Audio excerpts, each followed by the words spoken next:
Okay, in the last class we saw flow between two parallel plates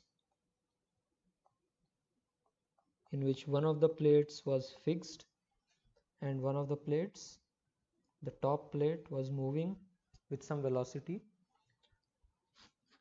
From the boundary conditions that we discussed, we knew that velocities u and v are 0 on the bottom plate. Y is u equal to 0. By the way, the convention that we are following is that velocity vector is written as u I cap plus v j cap. Alright, so small u is the x direction velocity and small v is the y direction velocity, where x and y axes are like this. After solving the Navier-Stokes equations, the two-dimensional Navier-Stokes equations with all the assumptions listed there: steady flow, fully developed flow, incompressible fluid, Newtonian fluid, all of these assumptions we took into consideration and derived the velocity field, and the velocity field at any cross section looked like a straight line.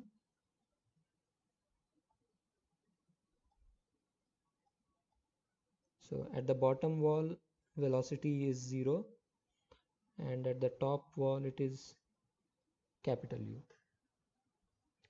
and there is no vertical velocity capital V, which we got from the continuity equation. Here we did not have any pressure gradient in the x direction. The flow is only due to pulling of the top plate. Okay, all the force, all the energy to the flow is provided by the motion of the top plate. Now let us consider a flow where we don't move the top plate, where we just push the fluid in from one end of this channel. By the way, this kind of flow that we discussed, where the top plate is moving, is known as Couette flow.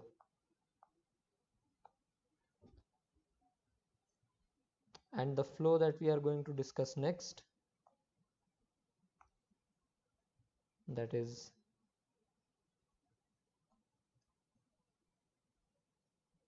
a flow where there are two parallel plates which are infinitely long, infinitely wide, in the third direction, in the z direction, but we are not considering z direction, assuming that the effects of that direction are negligible, that is, the flow does not change in that direction.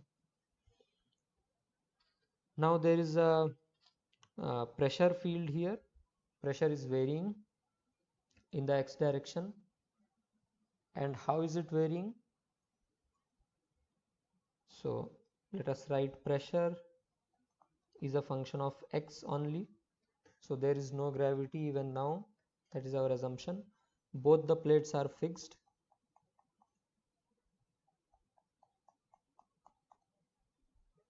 And there is some flow. Now we need to find the velocity field inside this channel. Now let us write the continuity equation again. All the other assumptions are still valid here, that the flow is fully developed, flow is steady, the fluid is Newtonian and incompressible. So let us write down the continuity equation. Del dot V equal to 0, which gives us in the expanded form in two dimensions,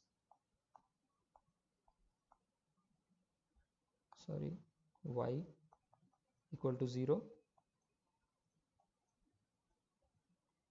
same coordinate system. This is y equal to 0, this is y equal to y naught,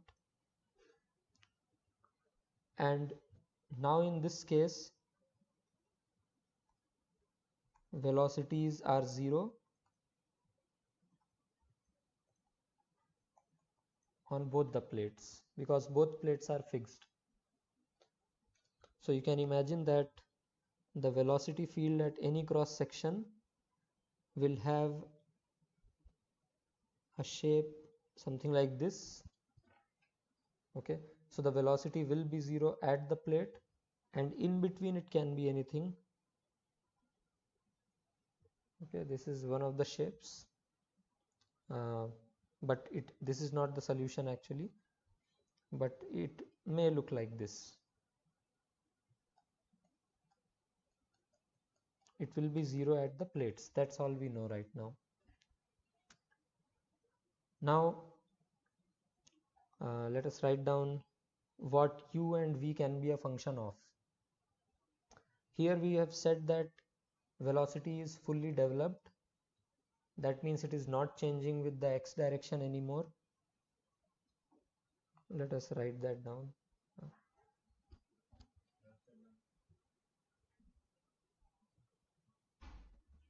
So u is not a function of x.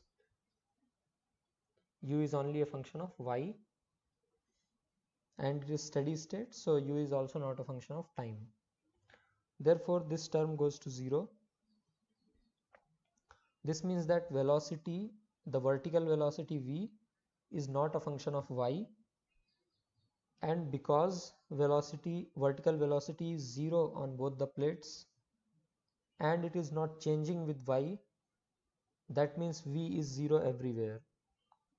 This implies that v is 0 for all x and y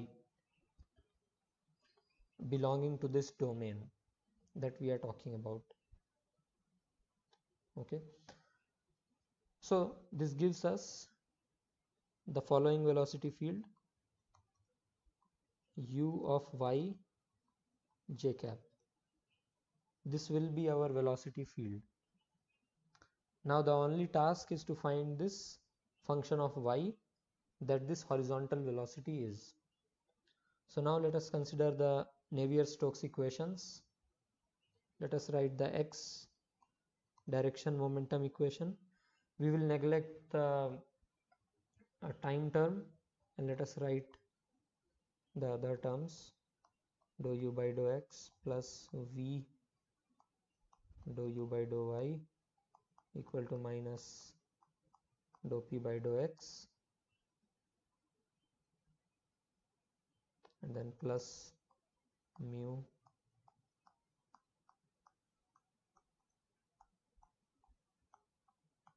dou y square. Okay, now what about the left hand side? Dou u by dou x is 0 because it is not changing with x, the velocity is not changing with x. The second term v is 0, therefore both of the terms go to 0. Now let us go to the right hand side. We know that pressure is a function of x, so this is not 0. What about the other terms? Velocity is not a function of x, so this is 0. But now this dou 2u by dou y square is not 0 because velocity is a function of y. Okay. Now we can write this partial derivative dou p by dou x as a total derivative dp by dx, because pressure depends only on x, it does not depend on y. So the partial derivative with respect to x becomes the total derivative with respect to x. So now let us write, and also this velocity derivative here, dou 2u by dou y square, can be written as d2u by dy square, total derivative with respect to y, because velocity is only a function of y. So now we can write mu d2u by dy square equal to dp by dx.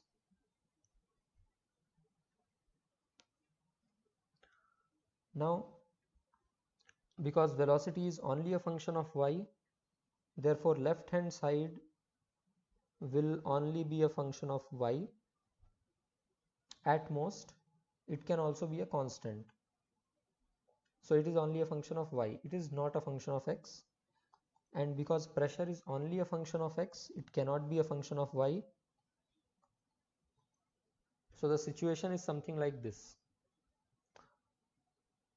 Now this tells us something about the pressure gradient. This means that f of y and g of x both should be constants. There cannot be any y or x term in these expressions. Otherwise, the left and right hand sides will not match.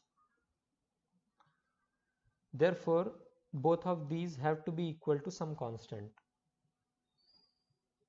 Okay. Therefore, if there is a pressure gradient, it can only be a constant.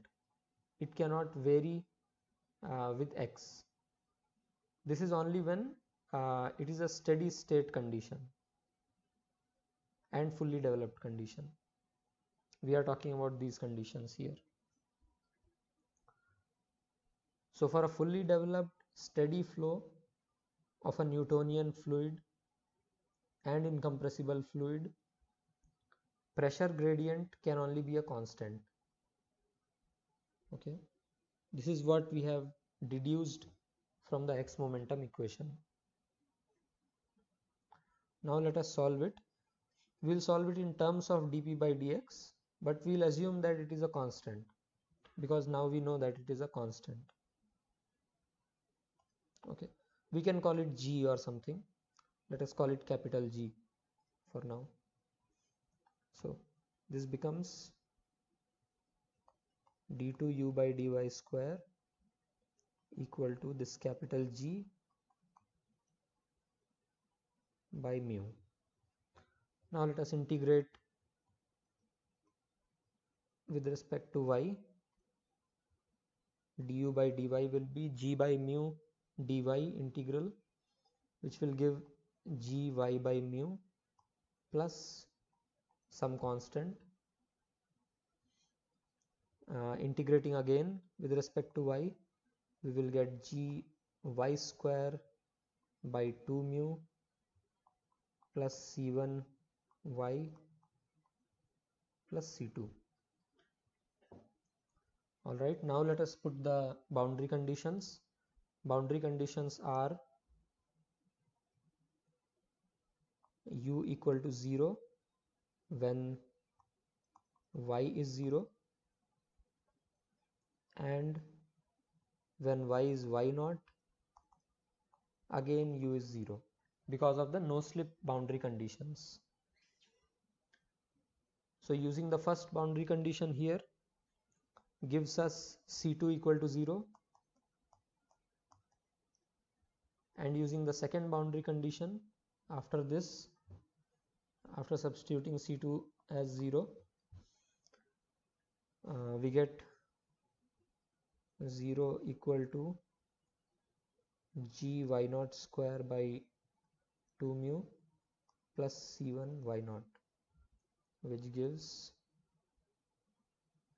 c1 1 y naught cancels out, so c1 equal to minus g y naught by 2 mu. Therefore,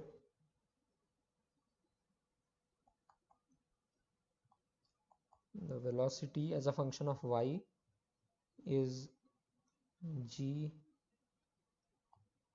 y naught square by 2 mu. We can take out from the first and the second term. The first term becomes y by y naught whole square, and the second term is minus y by y naught. Okay, now this part here is a constant. As we have already seen, g is a constant, y naught is the width, which is a constant, and viscosity is a constant. That's what we have assumed right now because it is a Newtonian fluid. Now you can see that this is the equation of a parabola. It is parabolic. It is 0 on both the walls. And where is the maximum? How can you find out the maximum? The location of the maximum velocity? So from this equation, du by dy, if you equate it to 0 and substitute c1 there, you will get the equation, you will get the condition for maximum. At what y you will get the maximum, you will get that. And if you differentiate that, you will get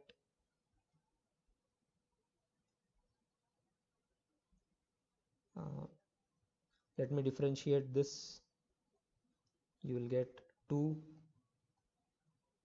by y naught square minus 1 by y naught equal to 0 after differentiating it. So that is du by dy equal to 0, and 1 y naught you can cancel out, implies y equal to y naught by 2. So at this location, y equal to y naught by 2 is the maximum of this parabola. Therefore, the velocity field will look, at any cross section, it will look like a parabola like this. So it is maximum at the center line, which is y naught by 2, and 0 at the walls. It makes sense because the effect of the wall is symmetric from both the sides, and it will go till the center of the channel for both the walls. Okay. Now what about the shear stress? Shear stress is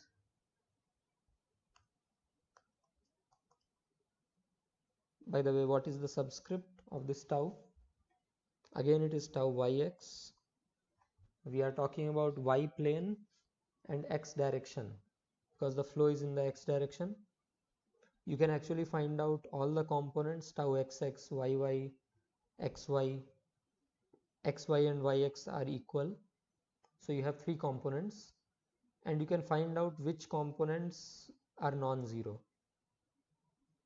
Then you can see what kind of stresses are being applied by the fluid on the wall or by the fluid to other fluid elements inside the same fluid domain. So we know that it is just tau yx that will be non-zero in this case. I know it from my experience, so I'm just writing that. So this is the derivative times viscosity. So mu du by dy, and du by dy, as we have written there, 2y by y naught square minus 1 by y naught. This is the one. Now you can see that this is a linear function. Okay. And where is the maximum and where is the minimum? That you can find out by differentiating it again. But that won't give you any maximum or minimum. You can just plot it and get to know what is the maximum or minimum. If you differentiate it, it will just give you a single number, that's all. So that doesn't give you anything.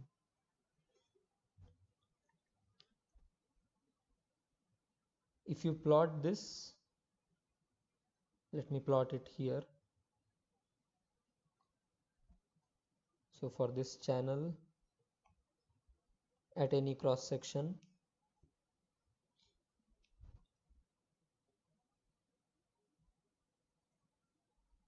sorry, this has to be symmetric.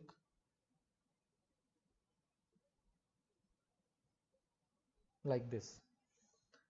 It is maximum on the walls. So if you put y equal to y naught, you get 1 in this bracket. that is 1 by y naught. So the maximum value is tau yx max. This is g y naught by 2. Remember, g is our pressure gradient, and tau yx minimum,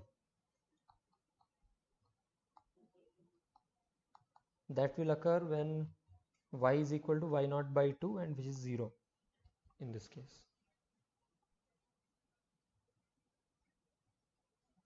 All right. So the maximum shear is at the walls, and the minimum shear, which is 0 in this case, is applied at the center line. So any fluid particles at the center line will experience no shear. Okay, this may have some applications in transport of certain items in a pipeline. For example, in blood flow, if you have high shear, blood cells can break. So if you send blood cells through the center line of some pipe, there is very little chance of breakage. Or in other words, you can say the cells that flow through the center line don't break, and the cells close to the wall may break more often. Whereas in case of a Couette flow that we discussed, we saw that the shear stress is uniform throughout. So there is a non-zero shear stress throughout. So if you have a plate, if you have that kind of system where the top plate is moving, in that case you will have a uniform shear stress, and if there is any blood cell anywhere in the channel, it will experience the same shear stress. Whereas in case of a flow where you have the fluid being pumped from one side, because of the pressure gradient the flow is happening, not because of the motion of the plate. In this case, you have a location where shear stress is 0 inside the channel, which can be beneficial for some things, some applications. Okay, so we'll stop here. We'll take another example in the next class. Thank you.